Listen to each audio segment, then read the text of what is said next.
You look at your life and what makes it a great story, it really is the moments. Some of them are epic, some of them are hard, some of them are difficult, but it is the moments in our lives that make our story. This is the Flavor of Leadership podcast. I am your host, Clint Hoops. Together, we explore the unique blend of leadership wisdom that helps top leaders consistently achieve work goals, develop personally, and find fulfillment with family. Let's get started. I am so excited to introduce our guest for today. His name is Clint Pulver. He is an Emmy Award winning motivational keynote speaker, author, musician, and workforce expert. I first found Clint a few years ago when someone shared his Be a Mr. Jensen YouTube video with me, and it is amazing. As a leader of 150 people at the time, it changed the way I saw each person on my team. And I have since followed Clint's work, and not just because of his great name. He is a wealth of knowledge and known as the leading authority on employee retention.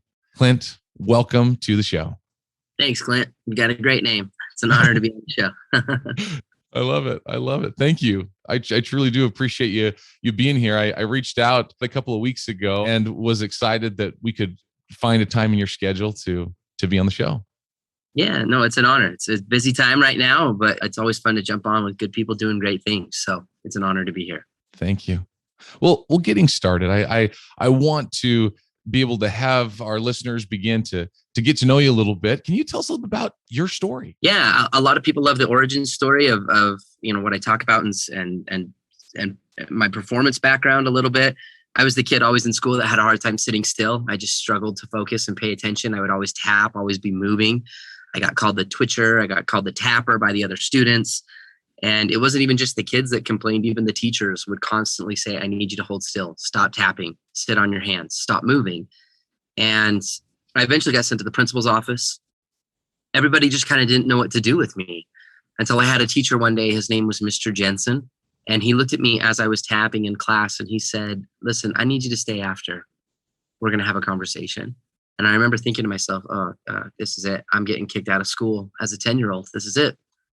And the bell rings, class dismissed, everybody leaves. It's a completely empty room minus me and Mr. Jensen. And he pulls me to the back. He sits me down and he said, listen, Clint, you're kind of the kid that's on the list. He said, you tap a lot. You tap in my class and you tap in everybody else's. And, the teachers talk about you. I know you get teased. I know you get bullied. He said, but I've watched you though. And it's crazy. You'll take a pen and you'll be working on your assignment and you'll write with your right hand and then you'll tap with your left hand. And then in the middle of the assignment, you'll switch the pen and you'll start writing with your left hand and you'll tap with your right hand. And he said, I think you're ambidextrous. And I was like, no, I'm Presbyterian. He's like, no, it's not. He's like, that's not what it means. Oh. No, he's like, can you tap your head and rub your belly at the same time? And I gave it a shot and I could do it. And he said, okay, now can you switch it? Can you rub your head and then tap your belly? And literally back and forth without thinking about it, I could just innately do that. That's amazing. And he smiled and he said, I don't think you're a problem. I just think you're a drummer. And I've been somebody, Clint, that for a very long time in my life, I believe in the power of moments. You look at your life and what makes it a great story, it really is the moments. Some of them are epic, some of them are hard, some of them are difficult, but it is the moments in our lives that make our story. And that's what we remember. We don't remember days, we remember moments. And I think great leaders, when we talk about good leadership, they are so good at doing that. Designing moments where people like themselves best because they're with that leader.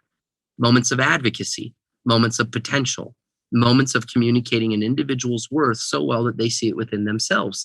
And that's what Mr. Jensen did, because in that moment, he reached back in his desk, he opened up the top drawer, and he reached inside and he took out my very first pair of drumsticks. And he created a moment as he placed them in my hands and he said, listen, Clint, these are for you. And I need you to just promise me one thing. Just promise me that you'll keep them in your hands as much as you can. And let's just see what happens. And that was 23 years ago. And that moment changed my life. 23 years, I've had the opportunity to tour and record all over the world as a professional drummer. I've been on America's Got Talent. I have performed with amazing artists in incredible venues and have done things that I never thought were possible. I coached the NBA drumline for the Utah Jazz for 7 years. I graduated with zero college debt because of music scholarships. I mean, the list goes on of all of these things that happened because one person, one educator, decided to advocate for a kid, not just develop them. And it really was a foundational point to my life, to my story, and even now to what I'm becoming to this day. Love it. There's something you said there that really stuck with me. You talked about how Mr. Jensen created this moment with you. And you also talk about how as employers, we get a chance to create those moments, and they're not something that just happens by chance. Mr. Jensen, it sounds like, was one who took the time to see you with different eyes and actually planned that moment. That those drumsticks didn't make it into the top drawer by accident. Correct.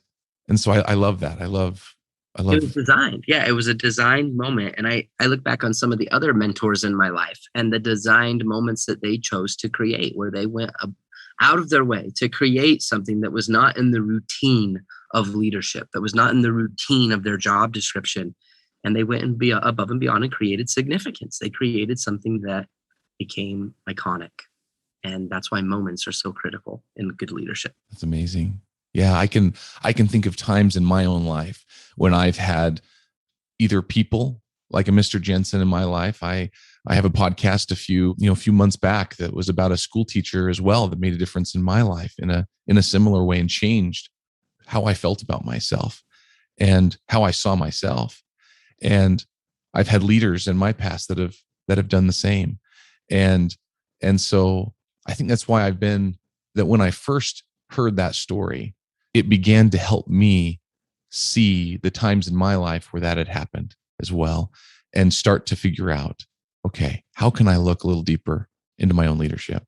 I look at, and another part of my story and background is for the last 5.5 years, I've worked as the Undercover Millennial, kind of like Undercover Boss without the makeup. I love it. I would go into organizations as a millennial. That's my age by generation. That's the generation I fall in. And I would go into organizations as a young person who was looking for a job. And I'd walk up to the first person that I saw and I would just say, hey, I'm just looking for work. What's it like to work here? Would you recommend it? And the employee always gets quiet. They kind of look around. Feels like an illegal drug exchange. And then they tell me everything.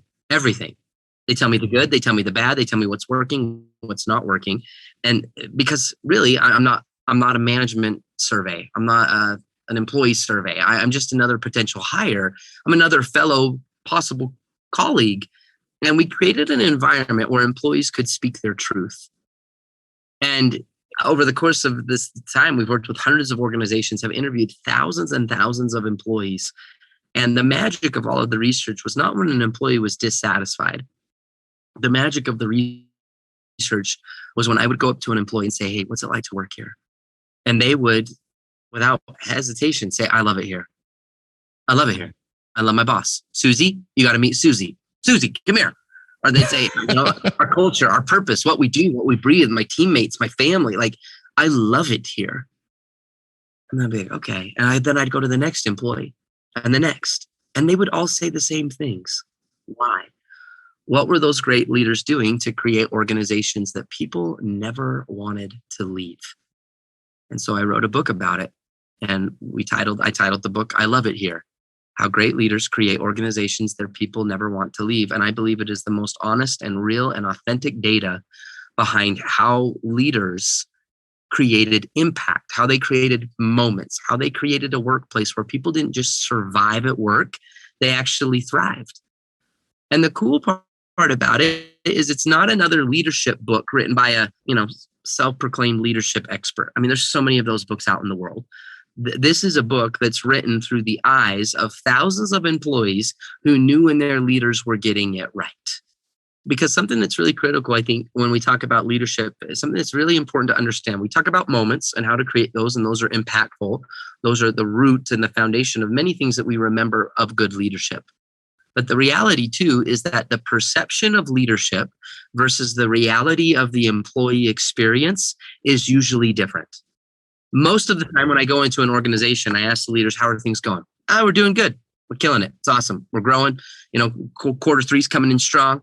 Our projections are great. Employees are focusing on our mission and our goals. And then I go ask the employees in an environment where that employee can actually speak their truth. And it's different. It's a very different reality because there's no incentive. This is why most leaders have no idea when they're doing poorly, because there's no incentive for an employee to speak their truth.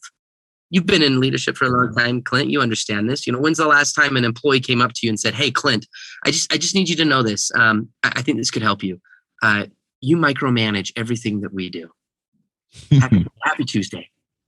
Exactly. Or when's the last time an employee came up to you and said, "Hey, I want you to get better, and I just need you to know that every time we win as a team, you take all the credit. Oh, I also want you to know every time we lose as a team, you blame everybody else. It's never your fault. You just blame everybody else. Happy Saturday." Right? Like nobody says that. Yeah, exactly. It's like they're not going to give you that complete unfiltered truth, right? Yes. But many employees feel that on a daily basis. So instead, what do? They just leave. They leave your company. They put in a 2 weeks notice and they say, "Peace out." And then it leaves you as the manager or as the leader scratching your head going, "I never saw it coming." And what do they say? They say, "Oh, I got offered more pay." Sure. They won't even give you don't even get an honest answer, right? And so you have these managers thinking, "Oh, well, they just got offered more pay. So everything's fine here." Yeah, and it's the mentality of, well, they're just chasing money. Everyone's just chasing money. Whoever can pay the top dollar.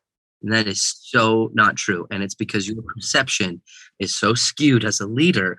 It's just always a bigger picture. So that's why the book is so cool.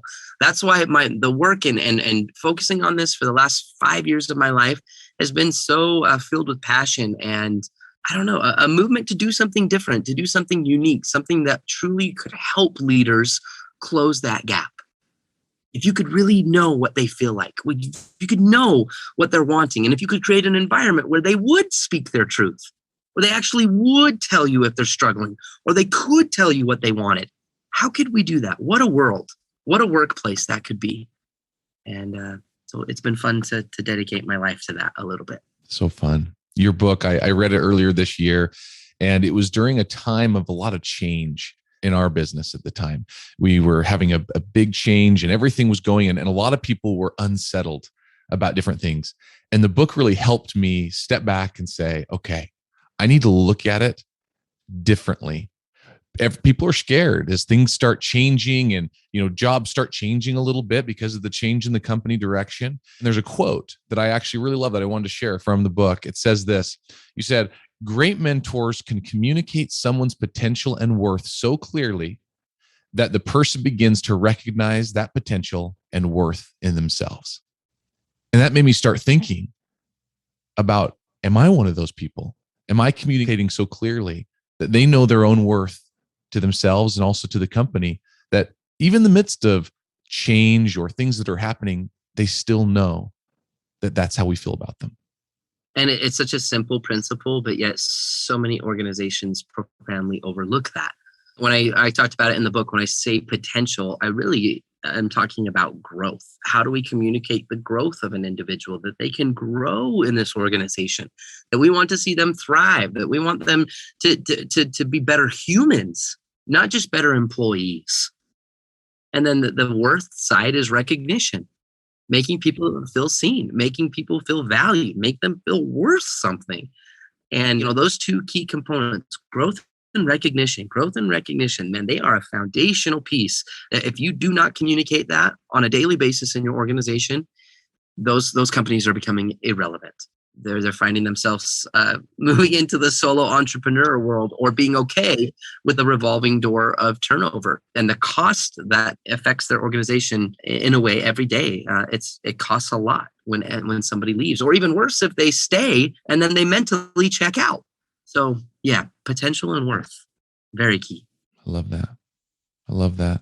What else is getting you excited right now in your business or in your life? One thing that I think is really cool that I'm seeing a shift of as I speak and work with corporations and companies all over the world, there's been a trend for the last 5 years about company culture and engagement and performance and really supporting and listening to employees, which I value. And I think it's really cool. And we're seeing this massive shift.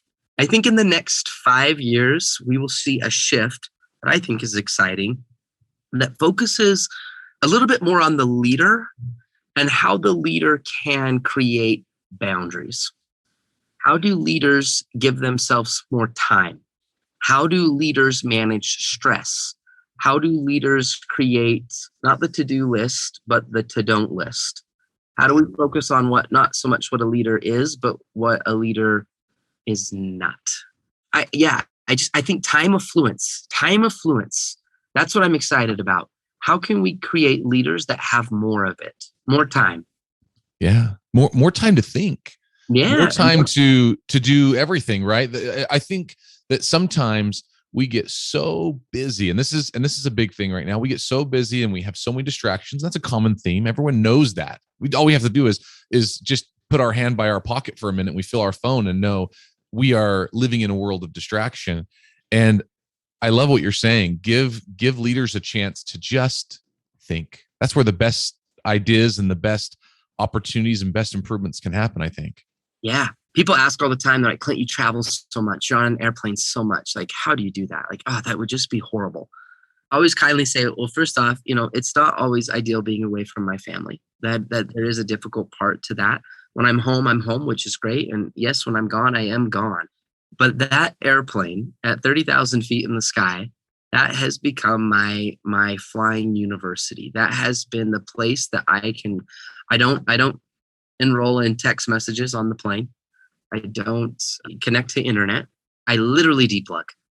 And the airplane for me, that place that I could just be still, I could be quiet, I could listen, I can think, I can ponder, I can reflect, I can listen in a way that the world just doesn't allow very often. And I've often thought, man, if I was leading a massive company and I didn't have something like the airplane, it would be so difficult. It could be so much harder than it is. And I just think more and more, we'll see more books, we'll see more literature, we'll see more courses, we'll see more master classes on how to help leaders slow down. How do we help leaders give people time? Because I found in my research that employees, I talk a lot about mentorship. I think mentorship is really, when it comes through the lens of an employee, that's what they work for. That's what they love. That's what they talked about. They didn't really talk about leadership. Nobody really talked about management. Employees talked about mentorship. Employees spelled mentorship Time. Granted, they can't spell that well, but that's how they spell it. So true. Time. When I found an employee that was dissatisfied with their work, they talked about the manager.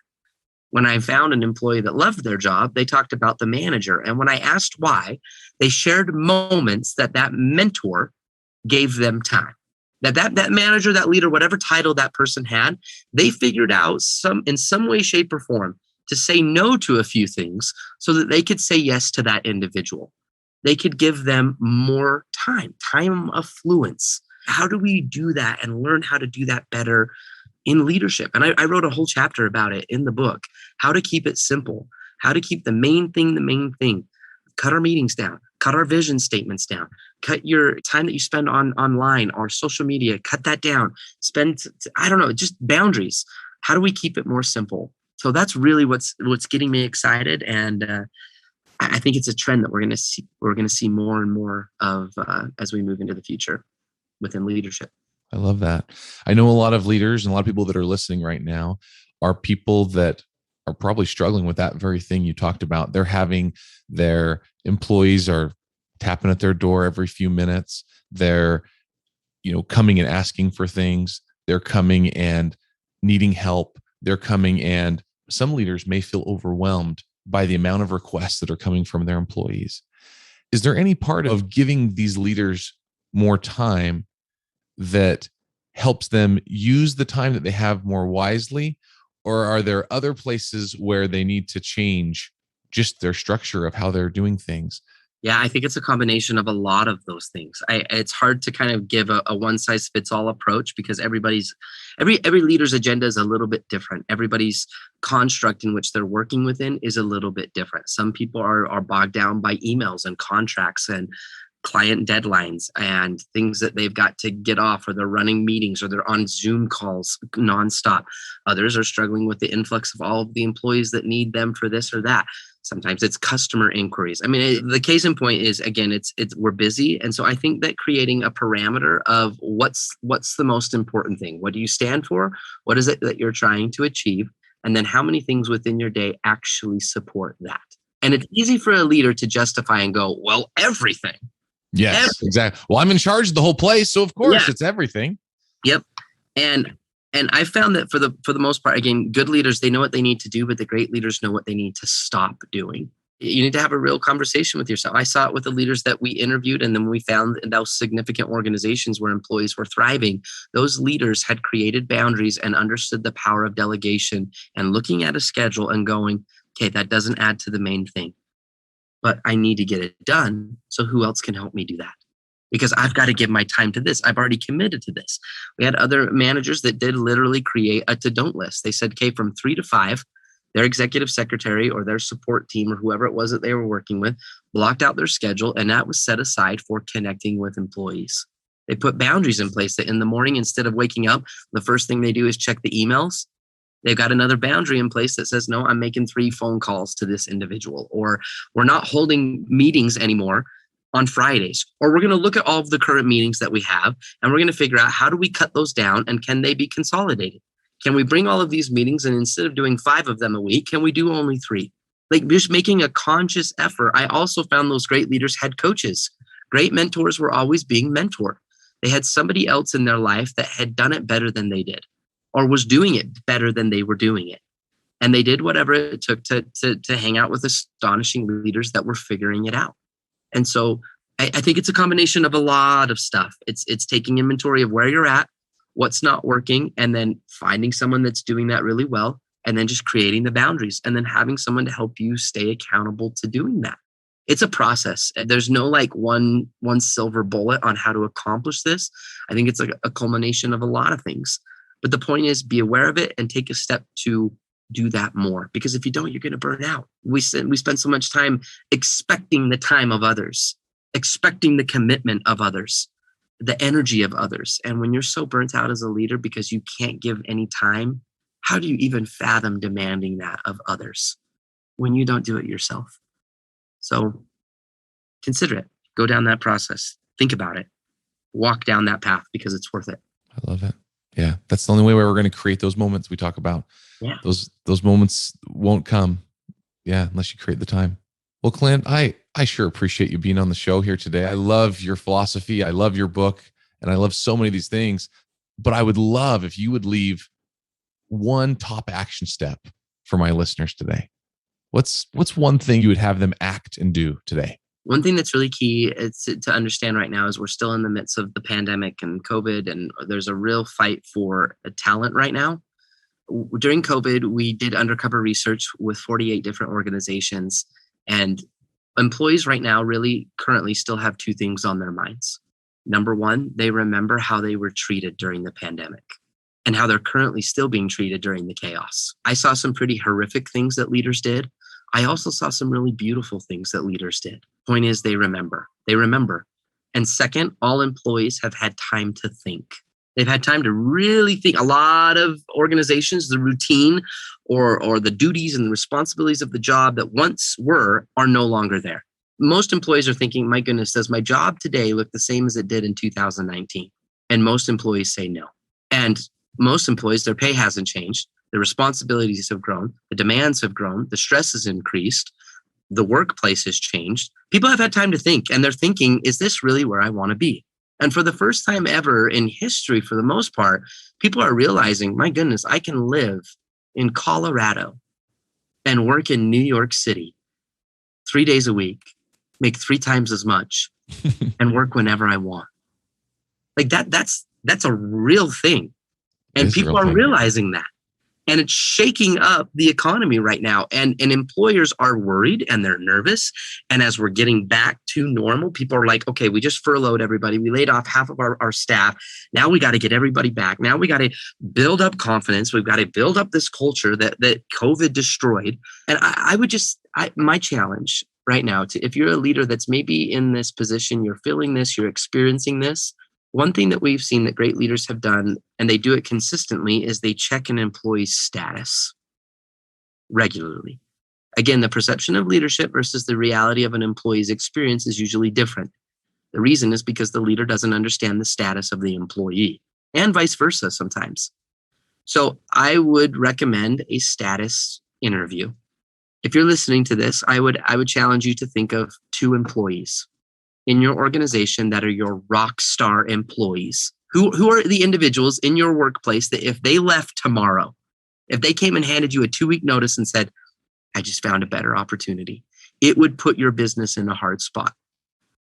Who are they? Find those 2 individuals. And then I would challenge you to this week, next week, sit down with them.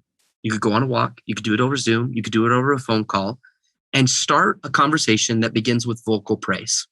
You just let them know how much they mean to you. You let them know what you've seen them do, the contributions that they've made, the talents that they have in your organization, the loyalty that they've expressed. You just pour on the praise. And then you ask them 3 questions. Number 1, what can I do as your leader to keep you here? What can I do to keep you at work? Number 2, I would ask, what's getting in the way of success for you at work? What's in the way of your success? Number 3, what can I do as your manager or as your leader to help you get there? That's it, Clint. It's so simple. They're very simple, straightforward questions, but 99.9% of employees are never asked those questions. And if they are asked those questions, it's usually in the exit interview. It's usually when you sit in with an employee and it's like, hey, I mean, we're just so sad to lose you. I mean, is there anything that we can do to keep you here? Is there anything we can do to change your mind? You know, is there anything that we could have done to help you be more successful? You know, is there anything that we could have done to help you stay in the company? And then it hits everybody in the room. They're like, I should have asked this question. I should have asked these questions 6 months ago. Because the answer was probably yes. 100%. Right. And oh man. Yeah, I would conduct a status interview. Do that right now. And my goodness, sometimes we're afraid to ask the question because we're afraid to hear the answer. You know, some of us are, oh, geez, well, what if they ask for more money? Or they want, you know, a corner office and free Cheetos and cafes. And I can't do that. Then it gives you an opportunity to look for variables. So if somebody came and said, you know, well, you could keep me here if you paid me more. But if you can't do that, then say, be honest about it. I can't pay you more right now, but maybe we can do something with your schedule. Can we give you maybe a little bit more time off? Can we help you? You know, what about moving you into management in our position or helping you get somewhere where we can pay you a little bit more? You look for variables. And if you can't find any variables, then at least you asked. At least you asked. And again, that's what we're in the business of doing. We're in the business of advocating and supporting people, being the mentor in the story. You've got to make the deposits of trust, because then that allows you to make the withdrawals in the world of performance, standards, engagement, profitability. But too many leaders are trying to make the withdrawals and they've made no deposits of trust. So check their status. Get to the part about them. And in doing so, you'll create an environment where they will get to the part about you. That's what's winning right now. So that would be my challenge. Perfect challenge. We're gonna go and I'm gonna put those 3 questions in the show notes so that you can take those and do that with your 2 people this week. Excellent. Clint, thank you so much for being on the show today. It's truly a pleasure. You're welcome, Clint. It's been an honor. Thank you. Thank you. All right. And for all of you out there, until next week. Thanks for joining me on this week's episode of the Flavor of Leadership podcast. If you enjoyed what you heard, please share it with a friend. And if you haven't already, subscribe, rate, and review the show on your favorite podcast player. If you have any questions, comments, or feedback for us, you can reach me directly at flavorofleadership.com. Thanks for listening.